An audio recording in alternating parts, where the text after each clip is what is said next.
Everyone welcome back to my YouTube channel. तो आज की इस वीडियो में एक ऐसे टॉपिक के ऊपर बात करेंगे जो कि बहुत ही इंपॉर्टेंट टॉपिक है और कहीं ना कहीं मुझसे मिस हो गया, मैंने ये पढ़ाया नहीं अपने चैनल पे, लेकिन आज इसको कवर करेंगे and that is called system approach in management. काफ़ी सारे कॉम्पिटिटिव एग्जाम में पूछा जाता है, मैनेजमेंट का बहुत ही इंटीग्रल पार्ट है, तो इसको पढ़ाते हैं और काफ़ी डिटेल में समझने की कोशिश करते हैं कि सिस्टम अप्रोच है क्या, और सब कुछ के ऊपर बात करेंगे कि इसका प्रोसेस क्या है, इसकी एप्लीकेशन क्या है, सब कुछ करेंगे। ठीक है, let's begin. Let's talk about a basic introduction कि भाई सिस्टम अप्रोच होता क्या है, उसकी अंडरस्टैंडिंग बनाते हैं। एक मिनट में एक पॉइंटर ले लेते हैं और फिर समझते हैं इसको डिटेल में। तो लेट मी गो या system approach is in management views an organization as a complex and interconnected system। अब सबसे पहला वर्ड जो यहां पर आ रहा है दैट इज कॉल्ड कॉम्प्लेक्स। तो पहला तो ये मैनेजमेंट को देखने का एक तरीका है कि ऑर्गेनाइजेशन में, मतलब management, obviously management is all about like managing people, managing organisation, right.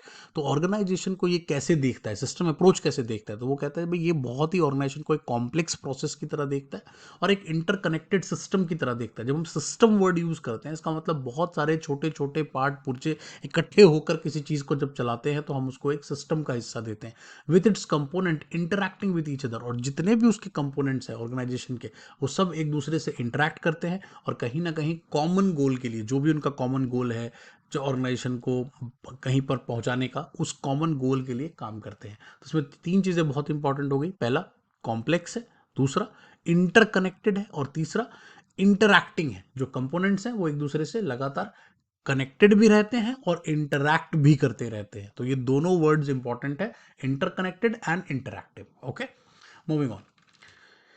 The approach emphasizes that understanding the relationship and the dependency among the different parts of the organization, ensuring that the decision and action in one area consider the impact of other। अब चूंकि मैंने आपको पहले point में बताया कि ये interactive है as well as at the same time interconnected है, इसका मतलब ये हो गया कि जब आप एक एंड पे कोई डिसीजन लोगे ऑर्गेनाइजेशन में, तो डेफिनेटली वो दूसरे different parts of the organisation को भी इन्फ्लुएंस करेगा। तो आप कोई भी एक्शन या कोई भी डिसीजन जो आप लेते हो, वो दूसरे साइड पर भी पूरी तरह से उसको इन्फ्लुएंस करता है, इंपैक्ट करता है, क्योंकि वो इंटरडिपेंडेंट भी है कहीं ना कहीं।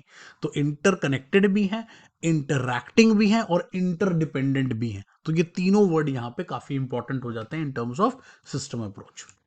आगे बढ़ते हैं, इसके की एलिमेंट्स की बात करते हैं। सबसे पहला इंटरकनेक्टेड कंपोनेंट, जैसा मैंने आपको पहले बताया कि जितने भी इसके कंपोनेंट्स, अब यहाँ पे कंपोनेंट्स है क्या, हम किस तरह के कंपोनेंट्स की बात कर रहे हैं, तो बेसिकली हम यहाँ पे सब सिस्टम्स की बात कर रहे हैं कि एक सिस्टम है, एक बड़ा सिस्टम है, और उस बड़े सिस्टम के अंदर बहुत सारे छोटे छोटे सिस्टम्स हैं। तो वो छोटे सिस्टम्स क्या हो सकते हैं, वो डिपार्टमेंट्स हो सकते हैं, टीम्स हो सकते हैं, डिफरेंट प्रोडक्ट कैटेगरीज के डिपार्टमेंट्स हो सकते हैं। तो उसको हम कहते हैं कहीं ना कहीं आपके सब सिस्टम, और वो कहीं ना कहीं आपस में कनेक्टेड होते हैं। अब यहाँ पर डिपार्टमेंट्स क्या हो सकते हैं, मार्केटिंग, फिनांस, एचआर, प्रोडक्शन, सब अलग अलग डिपार्टमेंट्स हैं, लेकिन वो सब इकट्ठे होकर काम करते हैं एक ही डायरेक्शन में।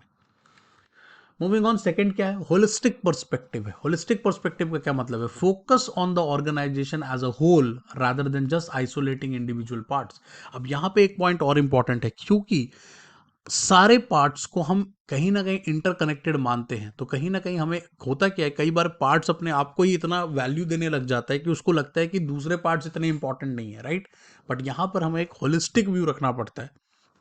आपको ये समझना पड़ता है कि आप इंटरडिपेंडेंट हो। इसका मतलब अगर प्रोडक्शन से प्रोडक्ट प्रोड्यूस ही नहीं होगा तो आप मार्केट में सेल क्या करोगे, that is very simple example. Similarly अगर मार्केट से ऑर्डर ही नहीं आएगा तो आप प्रोड्यूस करके करोगे क्या। So that is very important कि आप कोई भी पर्सपेक्टिव ले रहे हो, बट आपको ये समझना पड़ेगा कि सिस्टम एक होलिस्टिक है, एक वन है। चाहे उसके अंदर 100 पार्ट हो, 1000 पार्ट्स हो, लेकिन वो एज ए वन दिखता है बाहर से और एज ए वन काम करता है। तीसरा इनपुट आउटपुट प्रोसेस मॉडल है इसका, बहुत ही सिंपल। इनपुट आउटपुट प्रोसेस का क्या मतलब है, यहाँ पे मैं तीनों समझा देता हूँ। इनपुट का मतलब है जितने भी रिसोर्सेस को आप इनपुट करते हो, फॉर एग्जांपल रॉ मटेरियल लग रहा है, बहुत सारा इंफॉर्मेशन लग रहा है, ह्यूमन रिसोर्सेज लग रहे हैं, टेक्नोलॉजी लग रही है, सब ये इनपुट का पार्ट है।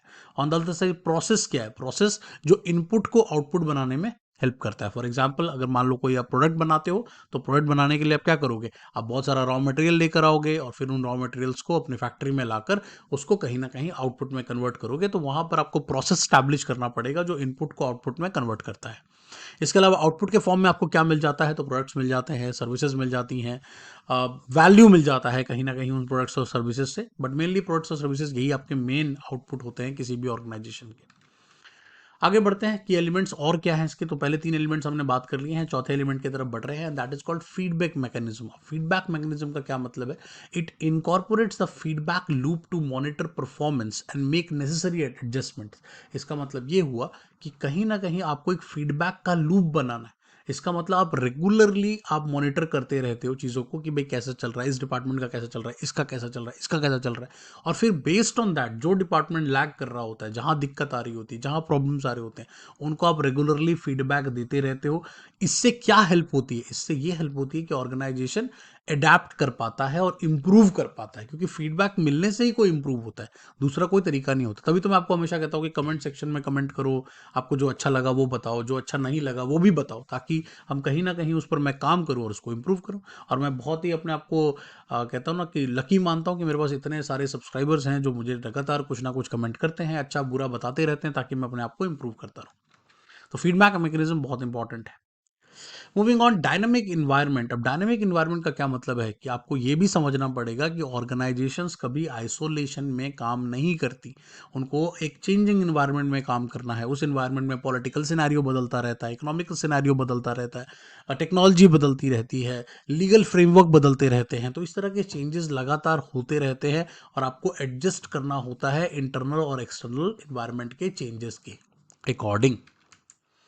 Last but not the least is goal orientation. आपको ये समझना पड़ेगा कि जो पूरा सिस्टम है आपने बनाया है किसी भी ऑर्गेनाइजेशन का, या उसके सब सिस्टम्स आपने बनाए हैं, at the end of the day they all have to work together towards an organization goal और objective. The same thing which we have studied in the definition जो हम पहले पढ़ रहे थे, जहाँ पे सिस्टम अप्रोच होता क्या है, जब मैंने वो बताया था, तो वही सेम बात यहाँ पर कंपोनेंट के फॉर्म में भी आ जाती है, एलिमेंट्स के फॉर्म में आ जाती है। अब इसके बेनिफिट्स क्या है सिस्टम अप्रोच को इस तरह से व्यू देखने का, या इसका क्या फायदा मिलता है अगर ऑर्गेनाइजेशन को आप ऐसे देखते हो? पहला फायदा मिलता है कि आप कोऑर्डिनेशन को बहुत इंप्रूव कर पाते हो, कम्युनिकेशन को बहुत इंप्रूव कर पाते हो, क्योंकि इसमें क्या है, हर पार्ट्स पर आपका कहीं ना कहीं अटेंशन है, कहीं ना कहीं डिटेलिंग पर आपका ध्यान है। तो जब आप डिटेलिंग पे ध्यान देते हो ना, तो वहां पर कोऑर्डिनेट करना या कम्युनिकेशन करना या कहीं ना कहीं जल्दी गलतियों को पकड़ लेना इतना मुश्किल नहीं होता। अब जल्दी से जल्दी पता चल जाता है आपको कहाँ मिस्टेक हो रही है। बेटर डिसीजन मेकिंग में बहुत हेल्प मिलती है। जब भी आप कोई होलिस्टिक थिंकिंग रखोगे, आप जब ऑर्गेनाइजेशन को, आपको बहुत सारा इंफॉर्मेशन चाहिए होगा जो कि डिफरेंट डिपार्टमेंट से ही आ सकता है, तो अगर वो कोऑर्डिनेशन में काम करते हैं, इंटरकनेक्टेड होकर काम करते हैं, तो आपके पास सारी इंफॉर्मेशन आती है और उससे डिसीजन मेकिंग लेने में काफ़ी हेल्प मिलती है। एफिशिएंसी काफ़ी बढ़ जाती है automatically. Why? Because redundant work नहीं होता। रिडंडेंट कैसे होगा? आपने डिपार्टमेंट्स बनाए हुए हैं, सिस्टम्स बनाया हुआ है, आपको पता है कि कौन सा डिपार्टमेंट क्या काम करता है और उसका क्या रोल है, कौन सी टीम क्या काम करती है और उसका क्या रोल है। तो वहाँ पर रिसोर्सेज का यूटिलाइजेशन बहुत अच्छा होता है। और जो रिसोर्स, काफ़ी सारे रिसोर्स तो ऐसे भी होते हैं जो ओवरलैप होकर यूज़ होते हैं। तो मान लो उसको ऑप्टिमम यूटिलाइज करना है, तो उसको एक डिपार्टमेंट भी यूज़ कर रहा है, दूसरा डिपार्टमेंट भी यूज़ कर रहा है उसी को।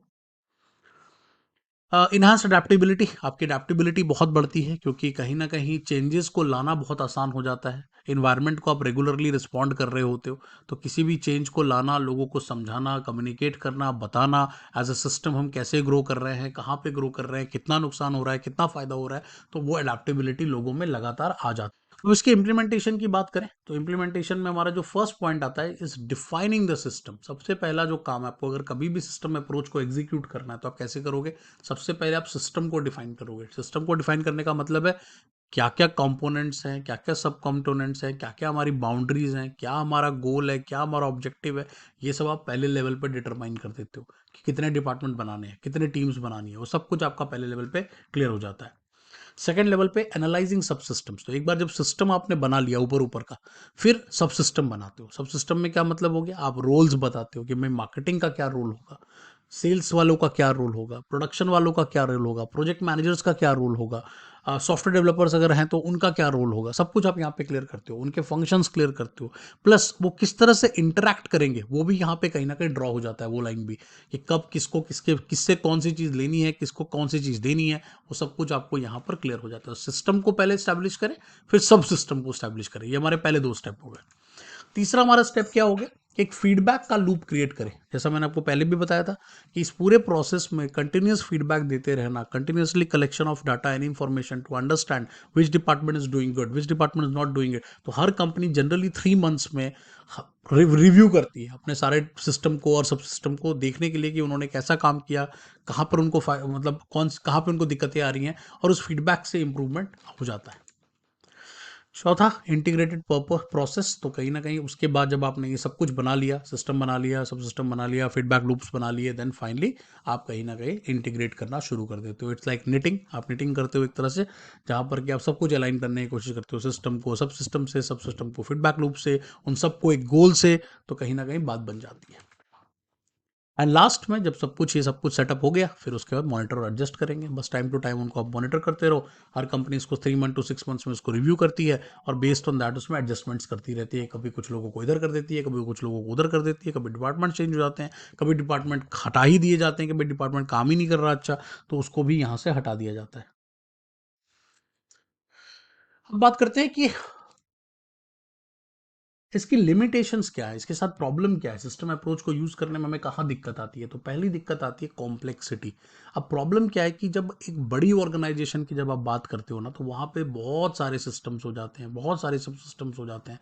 तो वहाँ पे इंटरकनेक्टेडनेस को इस्टेब्लिश करना और इंटरडिपेंडेंस को इस्टेब्लिश करने में बहुत दिक्कत आती है। It's not an easy task, बहुत चैलेंजिंग टास्क है।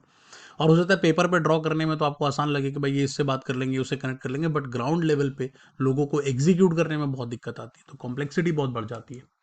सेकंड, रिसोर्स बहुत इंटेंसिव होने की ज़रूरत है, क्योंकि यहाँ पे आपको हर डिपार्टमेंट को रिसोर्स देना पड़ेगा, हर टीम को रिसोर्स देनी पड़ेगी।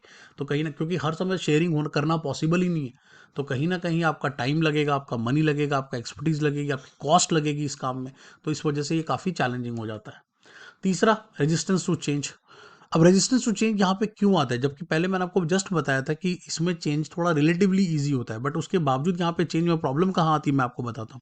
क्योंकि जो लोग काम कर रहे होते हैं ना इन सिस्टम में, उनको चेंज करने में दिक्कत आती है। ठीक है, सिस्टम तो फ्लेक्सिबल होता है, लेकिन जो लोग एक्चुअली उन सिस्टम में बैठे हुए हैं ना, वो लोग इतने फ्लेक्सिबल नहीं है, बिकॉज ऑफ दैट चूंकि वो रेजिस्ट करते हैं चेंजेस को, तो इसलिए सिस्टम भी कहीं ना कहीं बहुत मुश्किल हो जाता है उनके साथ कोऑर्डिनेट करना। इसके अलावा मेजरमेंट चैलेंजेस की बात करें, ये भी अब चूंकि आपको कंटिन्यूसली मेजर करते रहना है, इंटरकनेक्टेडनेस भी देखना है, इंटरडिपेंडेंसी भी देखनी है, तो आपको इसका मतलब लगातार उसको मेजर करने के लिए मैट्रिक्स बनाने पड़ेंगे, स्केल्स बनाने पड़ेंगे, और ये एक रेगुलर प्रोसेस हो जाएगा। तो कहीं ना कहीं उसका जो मेजरमेंट चैलेंजेस हैं वो भी हमेशा बने रहते हैं। तो these are certain limitations to this system approach. आपको एक एग्जांपल लेके समझते हैं कि भाई कैसे एग्जीक्यूट होता है। तो अगर मान लीजिए एक मैन्युफैक्चरिंग कंपनी का मैं एग्जांपल दे रहा हूँ, जनरल इलेक्ट्रिक काफ़ी ने इसको एग्जीक्यूट किया था अपने टाइम में, तो उसका एग्जांपल ले अगर, तो system approach would look at entire production process from procurement of raw material to delivery of finish. तो बेसिकली आप एक सिस्टम अप्रोच को कैसे देख सकते हो एक मैन्युफैक्चरिंग कंपनी में, कि उसके प्रोडक्शन का पूरा process, right from procuring raw material, कुछ भी उसको जो बनाना है उसके लिए रॉ मटेरियल चाहिए होगा, और to delivery of final goods तक हमें उसको देखना है। अब उसके हर सिस्टम के सब सिस्टम को आपको देखना पड़ेगा, क्या क्या उसमें हो सकता है। उसमें सप्लाई चेन होगा, उसमें क्वालिटी कंट्रोल होगा, उसमें प्रोडक्शन होगी, उसमें डिस्ट्रीब्यूशन होगा, ये सब सिस्टम है उस बड़े सिस्टम का। ठीक है, और फिर उनका इंटरकनेक्टेडनेस की सप्लाई चेन कब लाएगी प्रोडक्ट को, कब वो रॉ मटेरियल जो है वो प्रोसेस होगा, कैसे वो प्रोडक्शन में जाएगा, कैसे प्रोडक्शन की मशीन्स काम करेंगी, कैसे फिर वो क्वालिटी कंट्रोल में जाएगा, वो सारा इंटरकनेक्टेडनेस आपको क्रिएट करना पड़ेगा। Plus eight the same time आपको ये भी देखना है कि आपकी कॉस्ट ना बढ़ जाए, आपका वेस्ट ना बढ़ जाए, और प्लस क्वालिटी भी कॉम्प्रोमाइज़ नहीं होनी चाहिए। एंड देन आफ्टर दिस, जब ये सारा कुछ कार्यक्रम हो जाए, तो फिर आप कस्टमर सर्विस से अपना फीडबैक ले सकते हो। Plus eight the same time आपको मार्केट ट्रेंड्स को भी देखते रहना है, ताकि आप कॉम्पिटिटिव रह पाओ। तो this was all about system approach. I hope आपको ये टॉपिक समझ में आ गया हो। बहुत ही मैंने सिंपल तरीके से आपको समझाने की कोशिश की। और अगर आप मेरे चैनल पसंद करते हैं तो do like, share and subscribe. मैं अपनी सारी पावर पॉइंट प्रेजेंटेशंस को मैंने अब ऑर्गेनाइज कर दिया है और एक अच्छे फोल्डर में डाल दिया है। तो आप जो, अगर आप मेरे चैनल पे मेरे नोट्स वगैरह को एक्सेस करना चाहते हो, तो आप मेरी मेंबरशिप को ले सकते हो। अब मैंने उसको एफोर्डेबल भी काफ़ी बना दिया है। अदरवाइज मैं अपने टेलीग्राम पे भी इसको पोस्ट करता रहता हूँ, जो कि कम्प्लीटली फ्री है, तो वहाँ पर भी आप ले सकते हो। थैंक यू सो मच, और अगले वीडियो में फिर मुलाकात होगी।